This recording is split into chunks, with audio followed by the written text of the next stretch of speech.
संजय कहते हैं, अर्जुन कृपा में डूबा हुआ था, आंखों में आंसू थे, पूरा शोक से हिल चुका था। तब कृष्णा ने उसे संबोधित किया, हे अर्जुन, यह कौन सी कमजोरी तुम में आ गई है? ये ना तो आर्य के लायक है, ना ही स्वर्ग लेने वाली है, और ना ही तुम्हारी कीर्ति बनेगी। अर्जुन, ना तो कमजोरी दिखाना तेरे लिए उचित है, न डर के आगे झुकना। छोटी सोच और हृदय के दौर्बल को छोड़कर उठ जा। हे कृष्णा, मैं भीष्मा और द्रोणा जैसे गुरुओं पर बाण कैसे चला सकता हूँ जो मेरे पूज्य हैं? उन्हें मैं दुश्मन की तरह कैसे देखूं? ऐसे महान लोगों को मारने से अच्छा तो भिक्षा मांगकर जीवन जीना ज्यादा अच्छा है। क्यों मैं उनका रक्त लगा भोग भोगूं? मुझे समझ नहीं आ रहा है, जीतना ज्यादा अच्छा होगा या हारना। जिनको मारने से मुझे संकोच हो रहा है वो तो सामने खड़े हैं। मैं ध्यान के रोग से पीड़ित हो चुका हूँ, धर्म के मामले में कंफ्यूज हूँ। मैं आपका शिष्य बन रहा हूँ, मुझे जो उत्तम हो वो बताइए। मैं जिस दुख में हूँ उसे न राज्य, न धन, न ही देवताओं की पावर मिल सकती है। संजय कहते हैं, अर्जुन ने कृष्ण से कहा, मैं नहीं लड़ूंगा, और वो चुप हो गया। कृष्णा मुस्कुराए और अर्जुन से बोलते हैं, बैटलफील्ड के बीच में उस अर्जुन से जो टूट गया है। कृष्णा कहते हैं, जो तू शोक कर रहा है वो न समझदारी है न ज्ञान। जो मर चुका है या जो जीवित है, दोनों के लिए शोक करना ज्ञानी का काम नहीं होता। मैं कभी नहीं था, ऐसा नहीं, ना तू न ये राजा। हम सब हमेशा से थे और आगे भी रहेंगे। जैसे जिस जीव के शरीर में बचपन, जवानी और बुढ़ापा आता है, वैसे ही ये आत्मा का शरीर से दूसरे शरीर में जाती है। जो ज्ञानी है वो इस बात पर विचलित नहीं होता। हे अर्जुन, ठंड, गर्मी, सुख, दुख सब इंद्रियों के स्पर्श से आता है।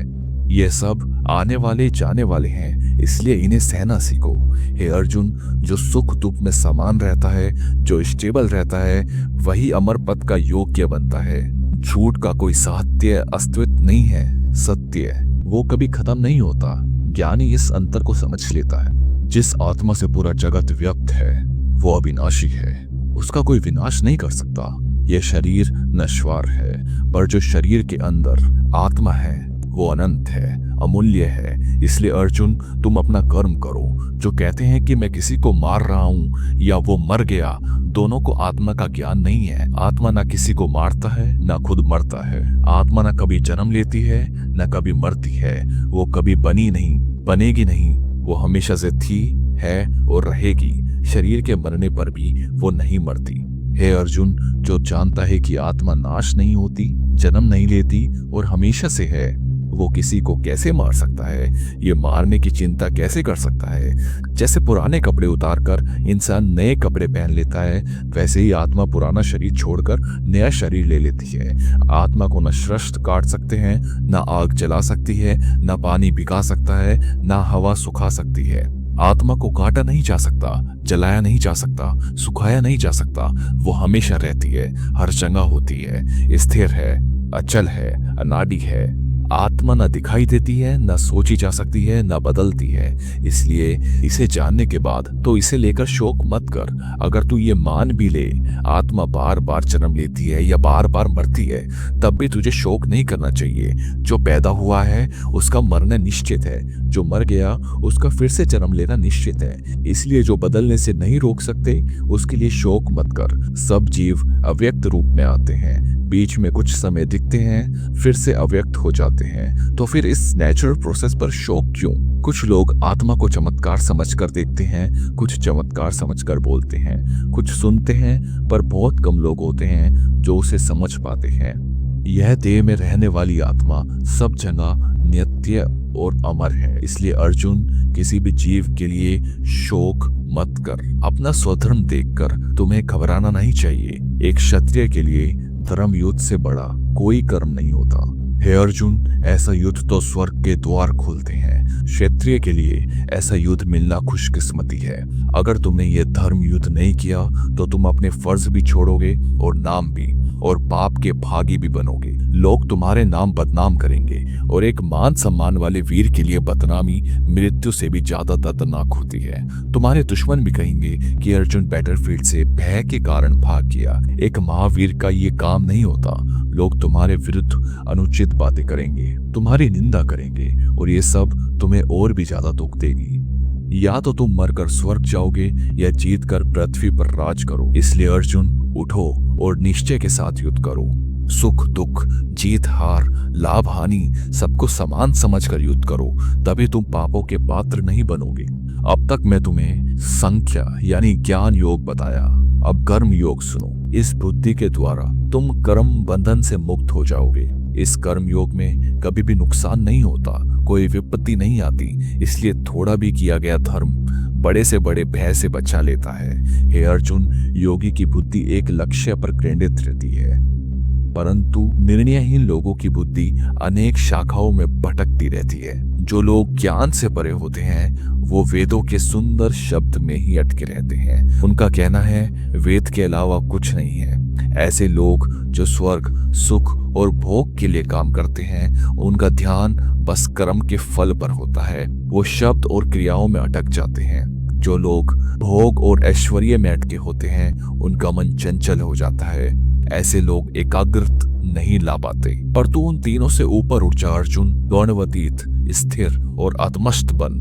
जिस तरह एक तालाब का पानी समुद्र के सामने छोटा लगता है, वैसे ही एक ज्ञानी के लिए सब वेद भी सीमित लगते हैं। तेरा अधिकार सिर्फ कर्म करने तक है, उसके फल पर नहीं। कर्म का फल चाह मत, पर कर्म से दूर भी मत हो। हे धनंजय अर्जुन, कर्म के योग में स्थिर होकर कर, आसक्त होकर सफलता विफलता में समान रहना, यही योगी है।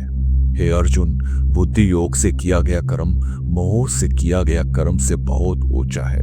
जो सिर्फ फल के लिए काम करते हैं वो कृपानी हैं।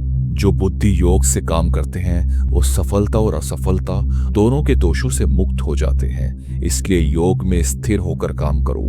योगी का अर्थ है कर्म में कुशल। जो कर्म योगी ज्ञान के साथ कर्म करता है और फल भगवान को अर्पित कर देता है, वो जन्म के बंधन से मुक्त हो जाता है, दुख रहित परम पदों को प्राप्त करता है।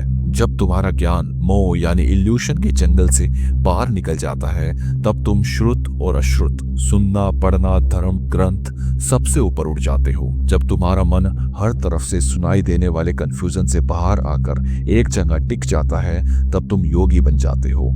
अर्जुन पूछते हैं, हे केशव, एक स्थित प्रज्ञ योगी का व्यवहार कैसा होता है? वो बोलते कैसे हैं, बैठते कैसे हैं, चलते कैसे हैं? जब इंसान मन के सभी इच्छाओं को त्याग कर देता है और आत्मा में ही तृप्त रहता है, तब उसे सिद्ध प्रज्ञ कहते हैं।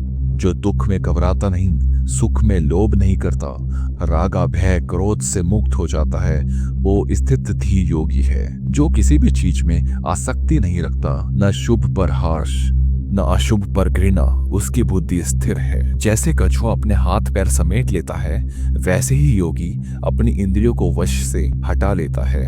इंसान इंद्रियों से विषय तो हटा लेता है, लेकिन उसका रस चाहता नहीं। वो तभी छूटता है जब वो उसे उच्चतर अनुभव प्राप्त करता है। हे अर्जुन, योग में स्थित व्यक्ति भी अगर सावधानी ना रहे तो उसकी इंद्रियां उसको मन को खींच लेती है। जो व्यक्ति सभी इंद्रियों को वश में करके अपना मन मुझ में यानी कृष्ण में स्थिर करता है, उसकी बुद्धि स्थित हो जाती है। जब मनुष्य विषयों के बारे में बार बार सोचता है तो उसमें आसक्ति होती है।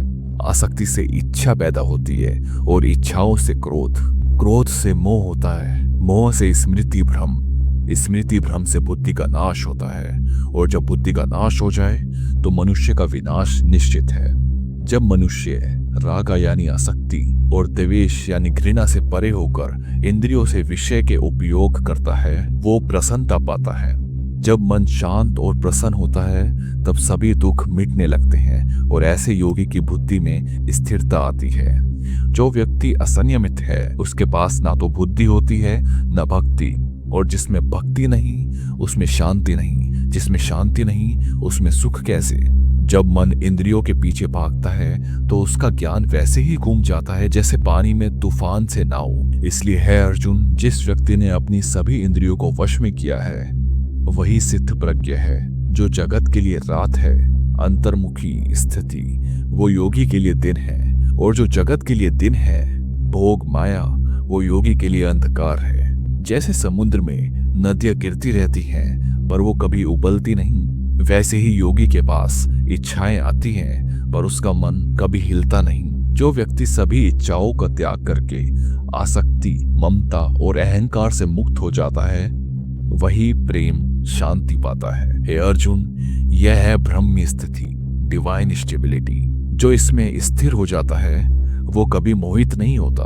अगर कोई अंतिम समय तक इस स्थिति में रहे तो वो मोक्ष को प्राप्त करता है।